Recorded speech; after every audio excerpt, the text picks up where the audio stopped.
Hello, everyone, and welcome to your next episode of What's Your Mess?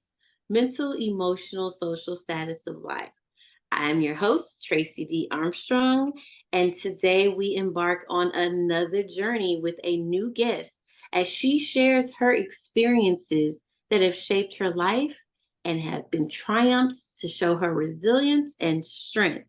So today, let's welcome to the stage. Go ahead and introduce yourself.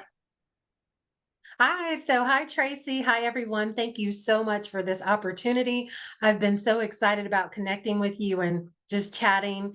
So, I'm Courtney Robinson. I'm a personal stylist, a mentor, and an advocate for women. And I empower women to embrace their truest selves through faith inspired fashion. And so, my business, Image by Courtney, is really dedicated to helping women leaders blend their unique style of purpose with fostering confidence, aligning their wardrobe with their purpose and their calling. I've been a personal stylist for over 7 years. I have a 20-year corporate career. And really, I'm just all about empowering women to step boldly into their purpose, to get rid of that imposter syndrome and embrace their inherent worth. So that's a little bit about me. Thank you for having me. I'm excited already. I'm a fashion person.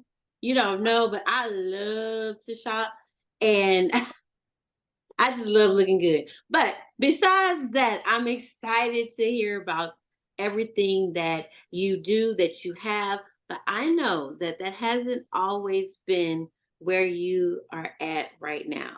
So, can you tell the listeners a little bit more about your mess or the situations that you've gone through and you've overcome?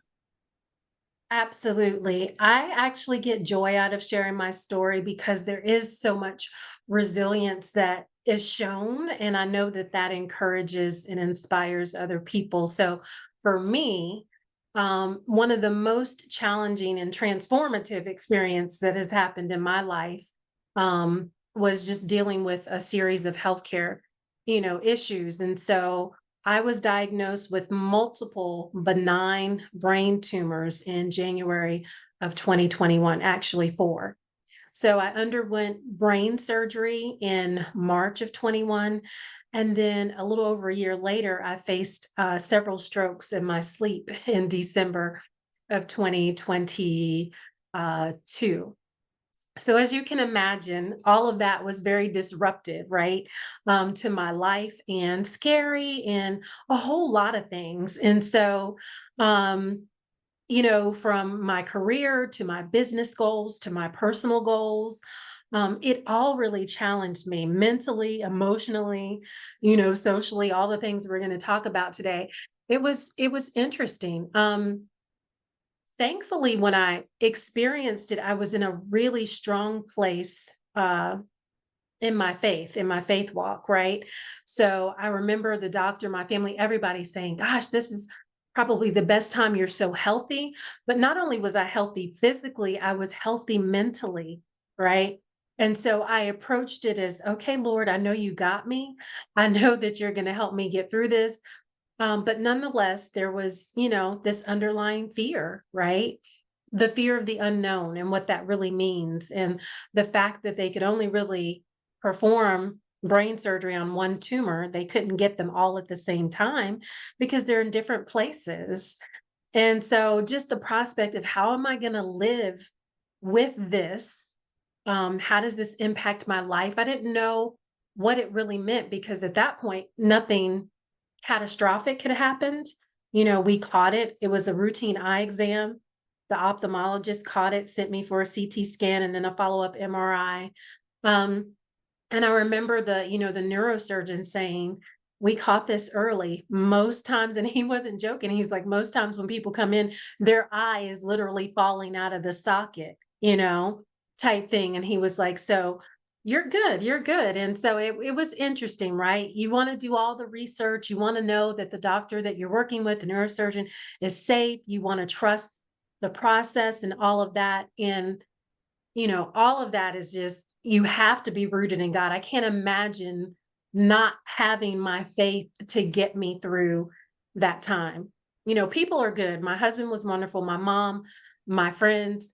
But if I didn't have that relationship with God, if I didn't have that foundation, I really don't know where I would be right now. So that's my mess. That's what I have gone through since January of 2021, basically through now, because, living with 4 brain tumors because they weren't able to get all of the one that they actually performed the craniotomy on.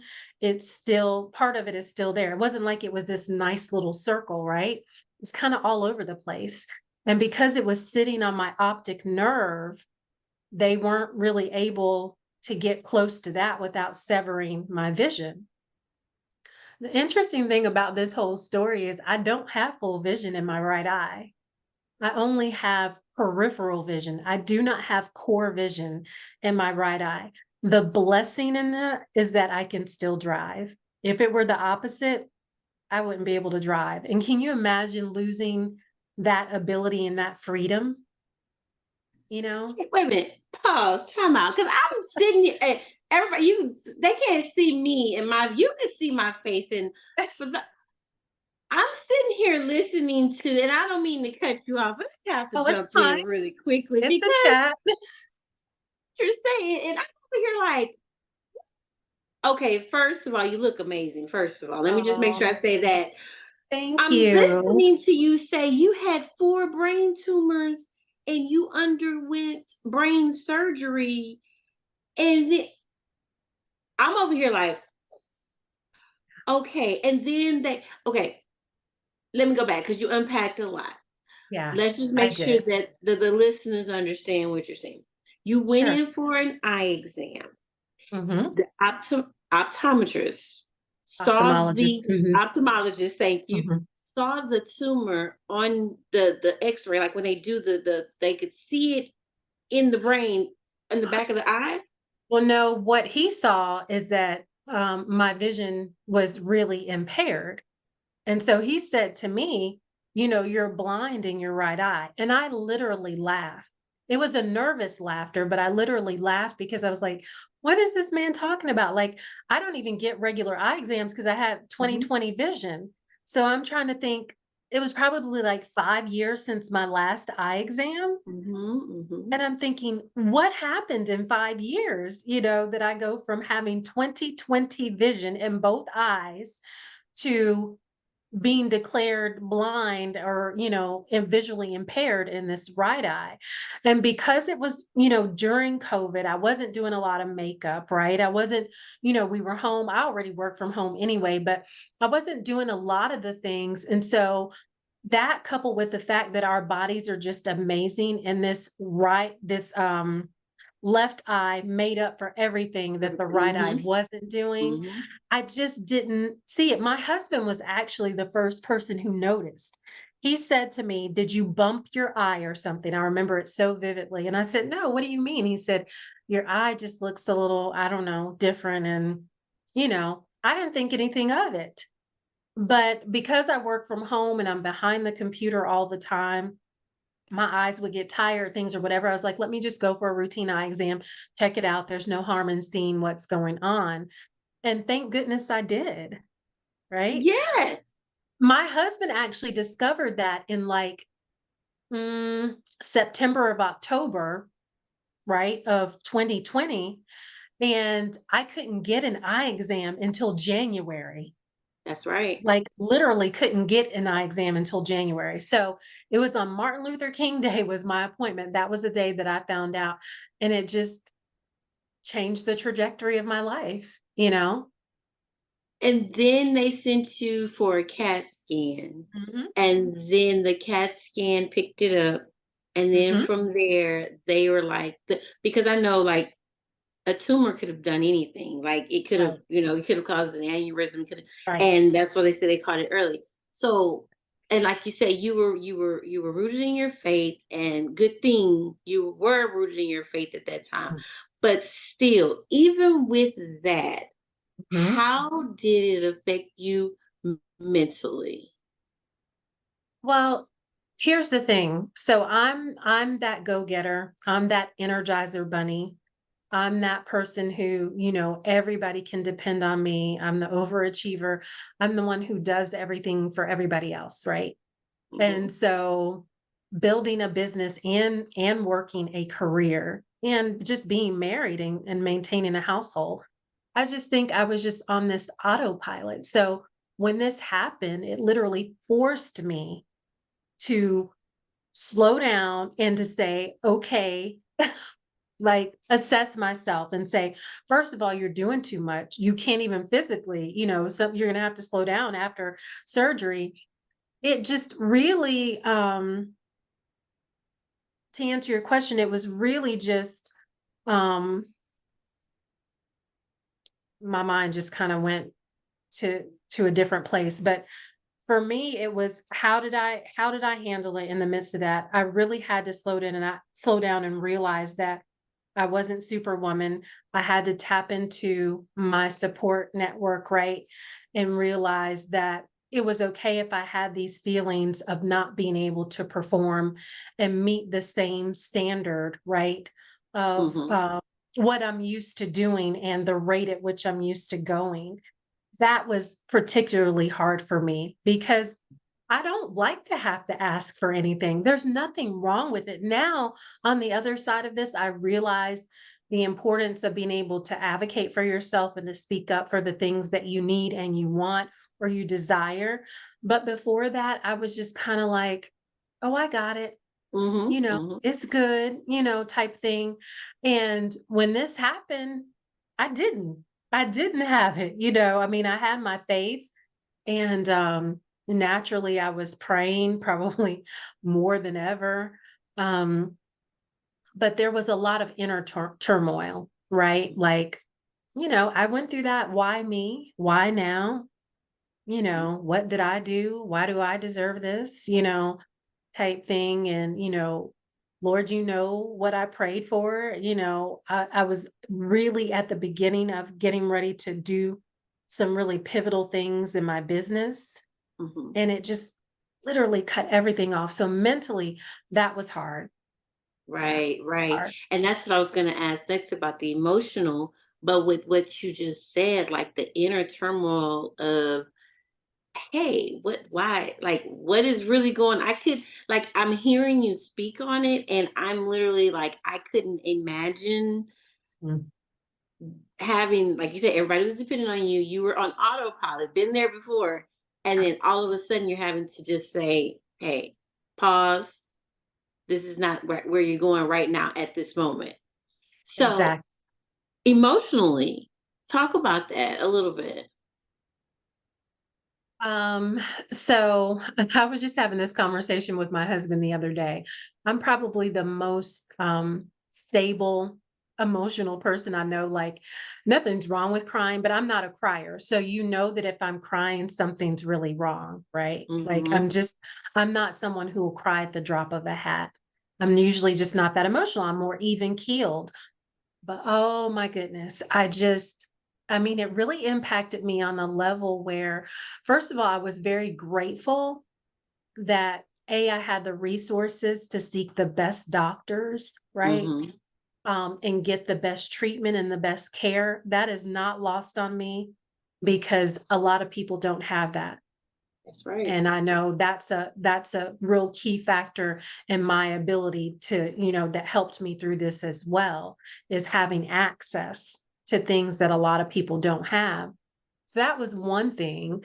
Um, but then just feeling I felt a little bit sorry for myself in the beginning at some point, right? Because I was like, now I'm gonna have to miss out at work. I was actually vying for a promotion at work and I wasn't going to be able to do that. I was performing really well. I was on some projects that I was really excited about. And then having to tell my manager and my team that I had to step away from that. And, I didn't have to share the gravity of what I was going through. But I trusted my team and I did. And everyone was super supportive. But it was it was really hard when you're an assertive, and very just the type of person who was so like into personal growth and professional development and all the things and growing and going from glory to glory for just to be like level set, right? Yep. And brought down and just been like, I just had to sit down. Like Mm-hmm. somebody just said, sit down. Sit down somewhere. and Exactly. and so that was next. So like socially, did you have to sit down somewhere in that aspect too, or were you still able to like socially do the things that you had been doing? Mm-mm. Okay. After brain surgery, I mean, first of all, I live in a house with 3 stories. We have a basement and then a main floor, and so our bedroom was on the 2nd floor, and they told me, you don't need to be doing up and down the stairs and that type of thing." They did an assessment after I had brain surgery to make sure that, like, occupationally, I could do the things that I needed to do, but literally all they wanted me to do was bathe, use the restroom, and stay in bed, Mhm. literally, take my medicine, and that was it. And that's what they told my husband, and he was dead set on making sure that was it. If I would go to the landing at the stairs and go, "Honey," he'd be like, "Yeah." I'd be like, "I wanna come downstairs," and he'd be like, "No." Mm-mm. He'd be like, "Just stay in bed, like, you have everything you Go need sit down already. somewhere. Go to town." But I mean, it was that type of thing, like, for someone who's always on the go to Mhm. have that taken away from you and just not being able to do it. So no, I mean, my body needed so much rest. So I was Mhm. sleeping 10 or 12 hours a day, and behind taking this medication that did not make me feel well. When you've got medication Mhm. in your system, you just don't feel like yourself, right? Right. So there Mhm. was, a portion that I had to take for a while before, that was just related to the surgery, Right. before that was over. But then other things started to creep in, like, headaches and brain fog and things that I had not really experienced before that.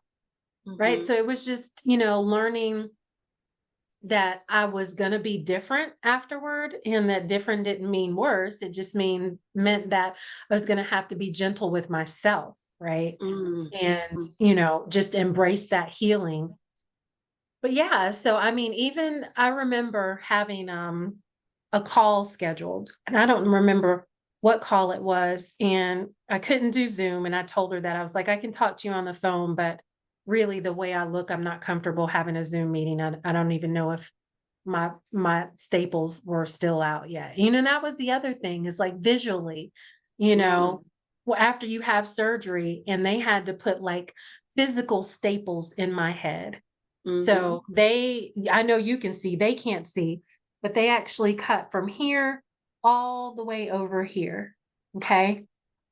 And I have a metal plate in there. And, yeah. So I remember it was 30, was it like 32 staples? And I had to go get them taken out like 2 weeks after Mhm. surgery. So my husband took me, we had a follow-up appointment.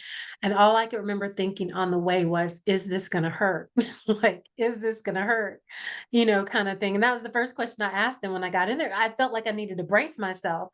And she goes, "Well," she said, "honestly, it shouldn't, but I can't tell you, it's your body. I don't know your body, so I can't tell you that it won't, but it Mhm. shouldn't." Right.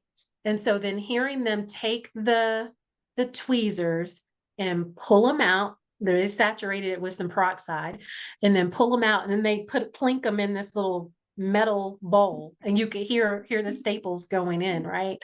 Mhm. And it was just wild. So there were little things like that that just felt like, but I wasn't doing anything, just going to follow-up appointments. I mean, I barely got out of pajamas. I would just, get showered every day, put on a new pair of pajamas, read. I started reading the devotional, Believe Bigger by Believe Bigger by Marshawn Evans Daniels. So that was one of the things that brought me through. Listening to books on tape on Audible. Many people had gifted me Audible, gift cards so I could buy some things, and I would just lay there and listen to things and often fall asleep. But I mean, yeah, so no social life for quite a while. But it was interesting because it was only I only had short-term disability for 6 weeks. And I thought, there's no way my head is gonna be healed in 6 weeks. But it was. Like, it blew my mind. Like, the resiliency of the human body, right? Like, Six I was weeks. back at work in 6 weeks. They give you longer for a C-section. I know, That's I know. crazy. I just knew that I wasn't gonna be like, it was just there were so many dynamics to this that were really crazy, but yeah, I couldn't conceptualize that, and I was like, "Am I really in it?" And of course I wanted to, but at the same time, I was like, "This was a major surgery. This was like a 4-hour surgery." you know, I was heavily under, and it was just crazy. I mean, I've got so many stories for days. But again, I'm just so grateful that I had a great medical team, had an amazing husband. My parents couldn't even come because it was COVID. And, the hospital wasn't letting, they barely wanted to let my husband in. They told my husband when he checked me in, you can go home. We'll call you when it's time to pick her up. And my husband was like, "I'm not going anywhere." He was like, "I'll be here until they tell me your surgery, is and you're Mhm, in recovery." So he went and hid out in the cafeteria mhm. until he got the call saying that everything was fine, and then he went home.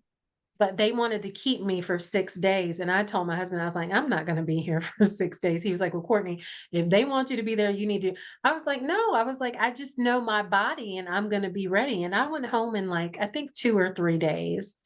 I had Wow. to, like I said, they had to do some occupational, therapy, some tests and things to make sure that I had my balance and all these different things.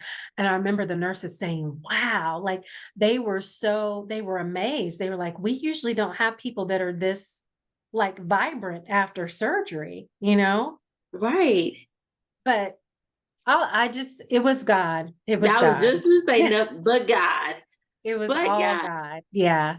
It was amazing. I remember the doctor standing at the foot of my bed after they brought me from surgery into a room, into ICU for monitoring for that, 24 to 48 hours, and there's 3 of them standing at the bottom of my bed. I think it was like the anesthesiologist, my neurosurgeon, and another doctor, and he was just smiling, like beaming, because he was asking me some questions and I was joking. And he said something about, I know it's not going to feel something about the staples and stuff like that. And I was like, "Oh, it's okay. I've already ordered a wig," and all this kind of stuff. Like, I was just, it was just a thing, right? I was just like, up and very alert and with it. And they were just so pleased, that I had Mhm, come through so well.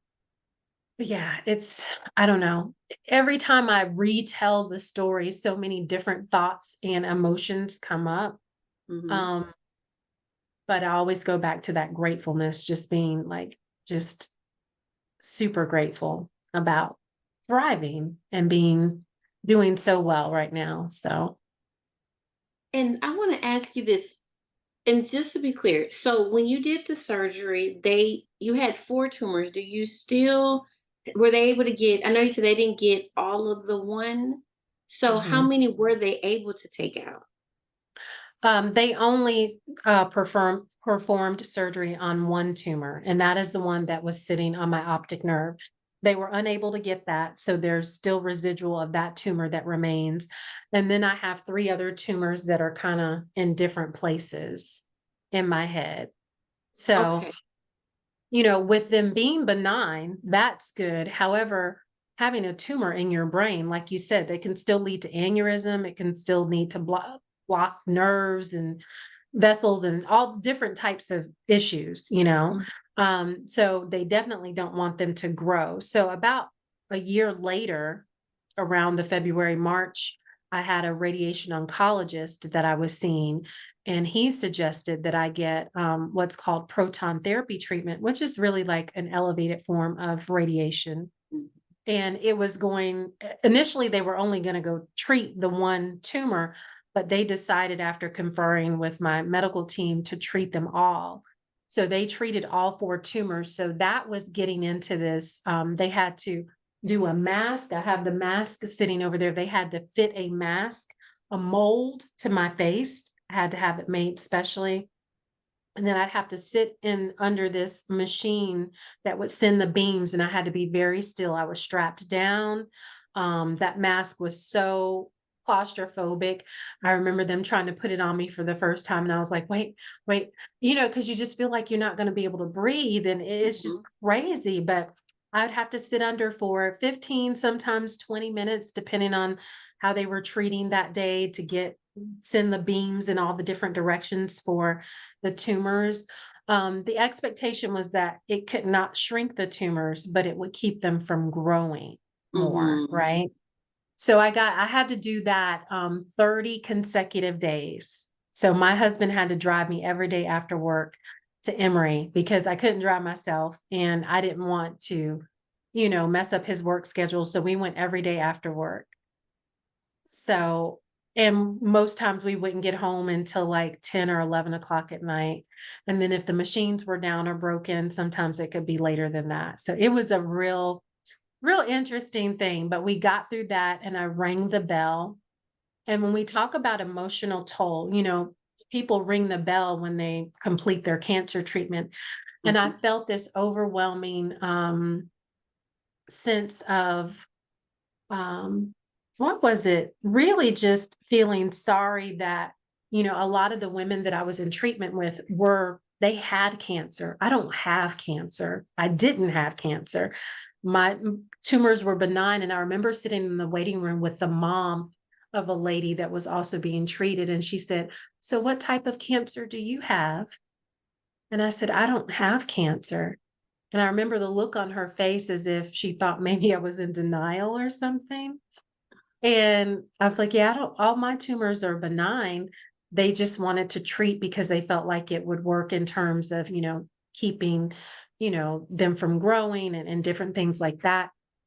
And so just some of the effects that I was seeing in some of the other women that were being treated, was really hard for me. But again, that made me see how God had just, worked something so different in my situation, and I couldn't help but be grateful, but it made me sad for the other women. So when I went to ring the bell, I almost felt guilty. That's the word I was trying to come up with, Mhm. guilty, that I was ringing a bell for something that didn't necessarily signify the same thing for me as it did for them. And that was kind of when I knew mentally I probably needed more support in therapy Mm. because I didn't need to undercut or undermine what I had been through, right?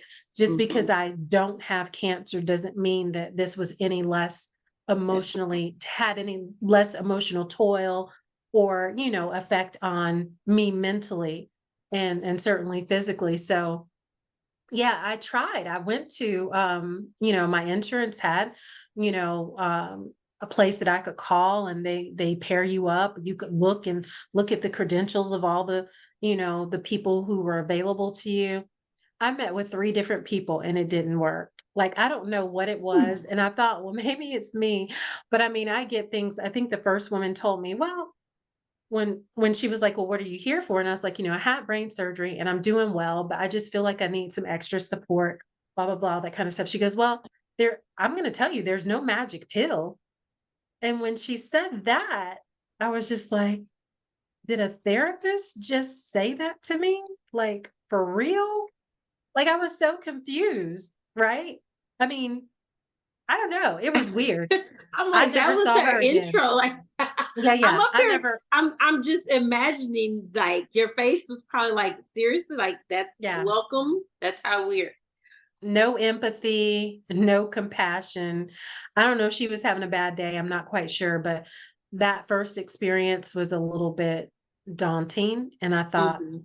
but my best friend is a social worker, and she convinced me to do it. She's like, "Give it a try. I think that was just a bad seed. Try someone else, they're all different. They all have different Mhm. bedside manners." I tried it again.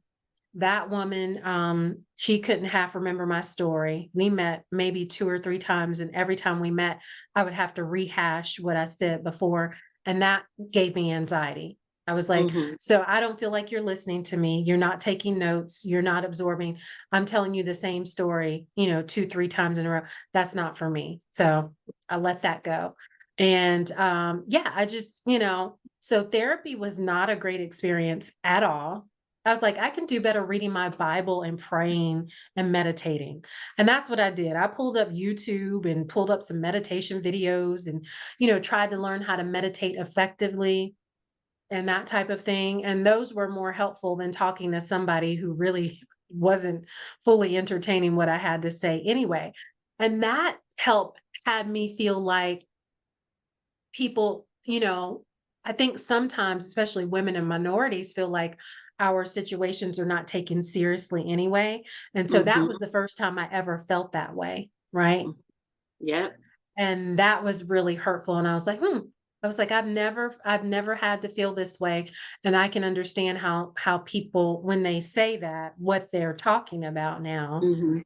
when they feel like people just aren't, taking their claims or what they're going through seriously, or, giving them, I mean, if I come to you for something, obviously I need some help. Let's talk about the help that I need. That's going to look different than maybe some of the other clients that you're seeing, but that's for you, not for me, right? Like Right. I'm just here to get the help that I need. So that wasn't a good experience, from mentally. So yeah, that had me I had to dig deeper and Mhm. really embrace my, personal relationship with God a lot more than even I was before, because I was like, "Okay, Lord, I'm shown right now that this healing thing really is in you. Like there's no human person who's going to help me through this like you are. And so I need you. I need you to show up for me," and then that type of thing. So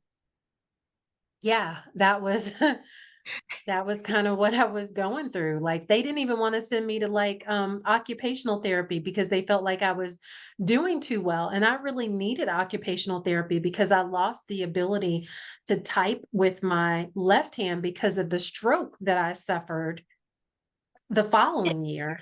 That's what I was gonna say. And how did the stroke came after the surgery? So Mhm. was the stroke a result of something from the surgery or the tumor? So the residual tumor that was left in this on this right eye was pressing against my carotid artery. And so it was Mm. causing what they call watershed stroke in that area of my brain. And so it was happening in my sleep. I had no idea. So this was like a couple of days after Christmas in December of 22, which happens to be my husband's birthday. We were out of town in Albany, Georgia, where my husband's family is, and we were just celebrating the holidays. And that day, naturally, it was his birthday. So I was excited to celebrate him and do things with him. But I woke up feeling like a truck had hit me, right? Mm. And although I was functioning, my body just didn't feel right, but I didn't have any frame of reference. You could not have told me that was a stroke. I've never known anyone to have a Mm. stroke, and I've certainly never experienced, those types of symptoms before. So my face wasn't, drooping. Like a lot of the Right. classic symptoms that you would have, that's not what I was having. The biggest thing that probably would have been an indicator for a medical professional was number one, knowing my history, and then knowing that this whole left side was really not feeling well. It wasn't impaired to the point where I couldn't walk or do anything, but it felt really bad, right? Mhm. Um, my husband and I stayed because I was doing okay. I was like, this really couldn't be like anything that serious. So my Mm. husband's like, "Do you want to go home and go to the doctor?" I was like, "Well, we're going home, the next day anyway. I'll just go to urgent care when we get home." And literally, when we drove into our city, he took me straight to urgent care. And the doctor that was there was like, "Well, it probably is something neurological," but he never called it a stroke. He never identified it as a stroke or anything like that. He just said, "Go home, get some rest. If your blood pressure doesn't go down and you're still not feeling well, just call your doctor. I called my doctor the next day, the radiation oncologist. He was in clinic. He couldn't talk to me. I was telling them it wasn't resonating. They were like, well, I'll have him call you back. He never called me back. I mean, that type of thing. I went to the ER that Friday, and the woman in the ER, they did all the tests that they do. They check your heart, all that kind of stuff. And they're like, nobody said anything about stroke. Never. So it wasn't until like almost 3 or 4 weeks later, I went for my routine MRI. I had a follow-up MRI at Emory. And that same doctor that I called a couple of days after to talk to was the one who read that MRI. So my husband was with me that morning. I always have my MRI read, and then he reads the results right after. So I go up to his office. He invites me and my husband in. He goes out, comes back in, and he's like literally white faced. And he's like, we can't send you home. I'm like, what do you mean? He was like, the MRI shows that you've suffered several strokes. And he was like, so we can't send you home. Several? So thanks for confirming what I already knew from WebMD, you know, but no medical professional ever confirmed, at urgent care or at the emergency room. So that day, it was a Friday, I remember, and it was like a 7 a.m. appointment. My husband had to call into work, and we were at Emory's ER all day long with them running test after test after test, trying to figure out what it was. And that's when they realized from some CT scans and other specialized scans that something was going on with that carotid artery. Well, they should have caught that though when you went in. That Yeah, I would agree. But again, that's where, again, you have to and, it wasn't that I wasn't standing up for myself and saying, no, something's wrong, guys. But, when they've got the equipment and they're the medical professionals, Mhm. you would just expect them to know, right? But sometimes clinically, you don't present as things that they've seen before. And so if it's not textbook, they're thinking that's not it, right? That's right. Mhm. And They just that's go by really the symptoms. unfortunate.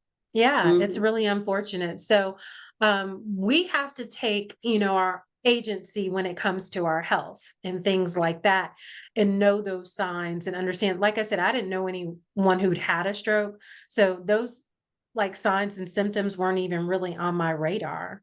Right. Right. But now they are. I'm very hypersensitive to it. And Mhm.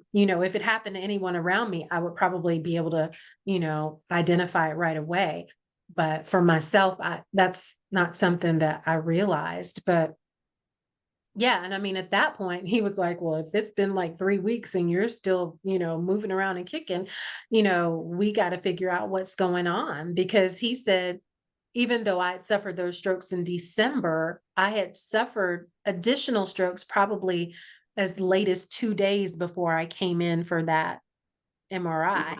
So there Wow. was still some activity going on, but it was Mhm. happening in my sleep, right? Mhm. And so yeah, it was so traumatic from the terms I'm like, okay, am I going to have another surgery? Like what's going to happen? All this kind of stuff. And so there went this whole medical tirade in and out of doctors' offices, specialists. I got a second opinion through my insurance, all these different things for them to try to figure out how they were going to resolve this, right? Like, was Mhm. I at a risk? My thing was, am I going to go to sleep one night and not wake up? Yep, yep. You Right, know, of course. And because I with didn't know. yeah, and with all and I'm listening, I'm like, okay, with all of this, how did you come through it? Like we're in 2024 now. So Hmm. you had the brain surgery, you still are maintaining with tumors, you've had the several strokes. And as far as your health, like if you wouldn't have told this story, never would have guessed it. No How one. is it? How have you gone from that to where you are now? Let's talk about Mm. that. Oh, gosh. I mean, just laboring in the Lord, like literally, He has carried me through every single thing. So, acupuncture was one of the things that I sought. And that was from a friend who had kind of gone through a different medical thing. And she was like, you might want to check out acupuncture. I found a local acupuncturist and started going, and that helped me a lot physically feel better. And then it really helped with brain fog and headaches and different things like that that I was experiencing as a result of the strokes as well. I just had to be very, very vigilant about my health, like eating much cleaner, making sure one of the most important things was drinking water because they said, Courtney, if you do not stay hydrated, that is going to be, the thing that will cause the strokes. So they were like, so now I don't drink anything but water. I don't drink nothing else. Like there's no room for anything else. I just always focus on staying hydrated and drinking water. Every once in a while I'll drink some zero Gatorades or something like that for like electrolytes, but it's all water. Just staying hydrated. And anytime my body feels a little off, I'm like, let's just drink some water. It's probably some water. But yeah, for me, it was like really being very hypersensitive to my own health, right? We Mhm. didn't eat bad before, but my husband and I both cleaned our diet up even more and we're just more, selective in the things that we chose to eat. Um, I wasn't feeling like working out. So I didn't probably start working out until maybe around the summer of last year. And then it was just walking on the treadmill, right? It wasn't anything major. It was Mhm. just getting some movement in. And I've kind of increased, time and, speed and different things like that and added some strength training. But I wasn't feeling like doing anything. And at that point, I was just like, I'm not going to push my body to do anything that I didn't want to do. But sleep has been certainly very important. Like I have to get in my sleep. So I don't play.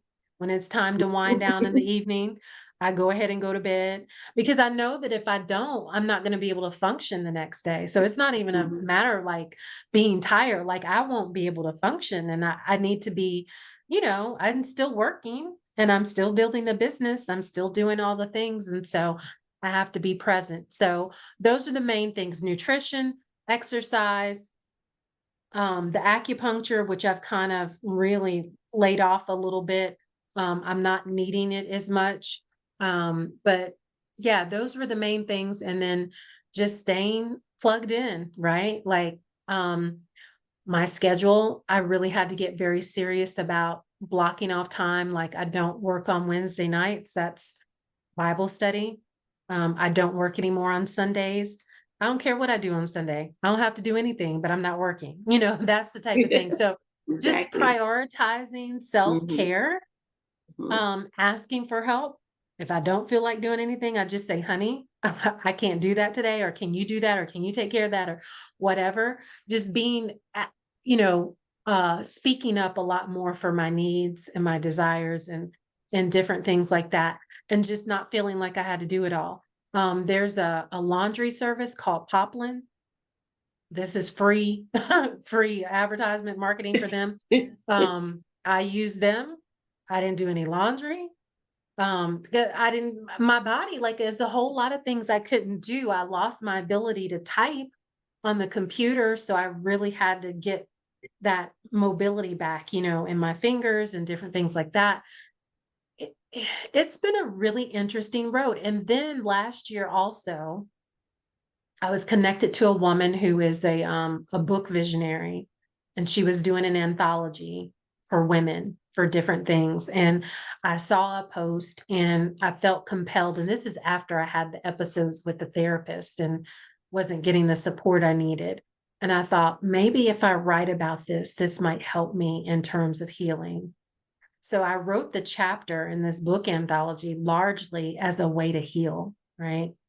A way to just get all my feelings out and tell my 3,000 word chapter, which is not, just a portion, not Mhm. even of what I've been through, but it helped me just work through emotionally some of the things that I felt to get it all out, right? And to just say, what my perspective was on how I went through this or how I got through this, overcome, because I'm definitely an overcomer.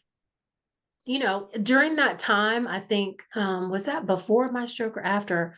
John Singletary, is that his name? He died of a stroke, Mm-hmm. the movie producer. Mm-hmm. There was a local newscaster named Jovita Moore in Atlanta who was just this beautiful beacon of light. She was diagnosed with a brain tumor right after I was, like a month after I had my surgery. A doctor in the same place that I went to, Emory. And yeah, she was diagnosed a month after I was, and she died before the summer of 21. So all this stuff was happening around me, but God was still keeping me and sustaining me. And I Right. thought, I'm here for a reason. I'm here for a purpose. That made me fight even more for my own healing and recovery, because I thought, if I wasn't supposed to be here after two back-to-back major medical things, I wouldn't be here. That's right. I wouldn't That be is here. so. Mm-hmm.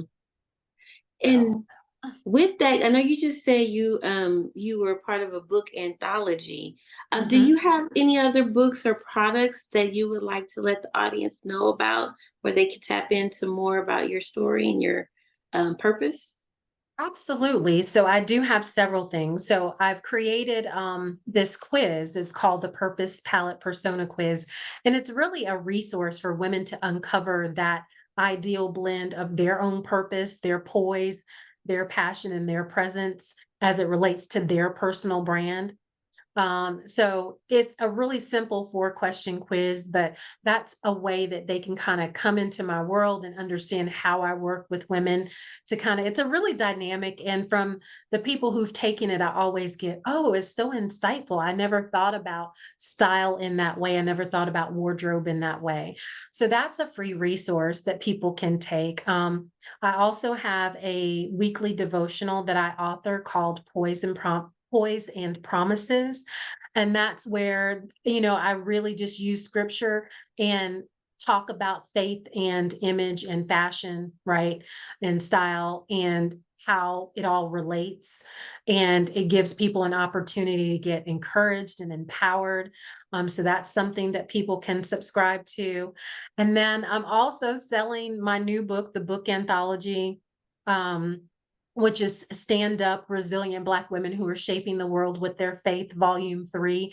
And we launched the last week in April and became an Amazon best-selling book. All right. And we became #1 in Black and African American Christian fiction. And yeah, so I'm super excited about that and the opportunity to share that, because it's not just my story. It's the story of 14 other women, and it's not all health related. The stories are all very different. The one common thread is the fact that we were resilient and we overcame, right? Right. And so that's something that I'm selling if, people are interested in reading those stories and being encouraged or anything like that. But you can always connect with me on LinkedIn. That's my primary platform where I encourage women leaders, women who are seeking more visibility and who are really wanting to elevate their image. And, I share tips, inspiration, all that good stuff. So yeah, those are some. I do have a presence on Instagram. It's not like, a top priority for me, but you will find some resources there as well. And then all the links are there that will lead to my devotional and I do a weekly newsletter on LinkedIn as well called Executive Style and Success, encouraging women leaders as well. So I'm just really all about that. And what has helped me in my business going through what I went through personally is I feel like now I can relate to people on a much deeper level, right? Mm-hmm. Like Yeah. it's beyond the clothes. Like the Mm-hmm. clothes, although we love it, those are just tools, right? Yep. Right. It's really about the mindset. It's really about our spiritual health Yep. and how we feel on the inside. And then once we know that and understand that, it's easy to then reflect that outwardly.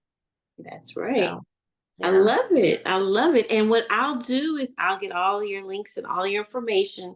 So, listeners, at the end of the video, if you're watching, I'll have everything available for you to go and check out the merchandise and connect more so that you can pick up that book. Most definitely. I'm very interested in. You said it was an Amazon top seller the first week. That's Yes. awesome. Very exciting. Congratulations. Thank you. And Thank you. before we wrap up, I want to know, are there any last words of encouragement to anyone who may be going through a similar situation, or it could be health challenges or any other type of situations in life? What would be some words to encourage them to keep going? Absolutely. I would love to share that, just bear in mind that sickness or any diversity or, that you're experiencing, it doesn't define your story, right? It's really just literally a chapter in the narrative of your life. And so you just have to trust in God's love and his plan, right? And know that even in those dark times, there's some hope, there's a path to healing. Embrace your journey, understand that every challenge that you face is an opportunity for growth and transformation. I think we're all very much stronger than we think, and your resilience will shine through if you will just meet God and let Him do the work, let Him carry you through that valley. You will come out on the other side and you'll be equipped with all the things that you need. So that's what I would love to leave with. Yeah. That is awesome. Yes. Let God carry you through. Woo! I love it. I love your message. I love your story. Like God is with you. My Yeah. spirit just wants to just encourage you to, Thank you. stay faithful. God is faithful and He's got you. And the audience out there listening and watching, remember that too. God is faithful and God's got you. So as I like to close each of my episodes, before I close, let me thank you again. Let me thank Thank you for your you. time. Thank you for your story. Thank you for sharing your vulnerability and opening up to let us into your world. I really, really appreciate it. Yeah. Thank you so much, Tracy. I appreciate it. And I like to leave everyone with this powerful quote just to take along with you in your days. If you want to be sad, keep thinking about the past. If you want to be anxious and worried, think about the future. But if you want to be happy, focus on the present day and be grateful for what you have. This is Tracey D. Armstrong with What's Your Mess. Have a good one, y'all.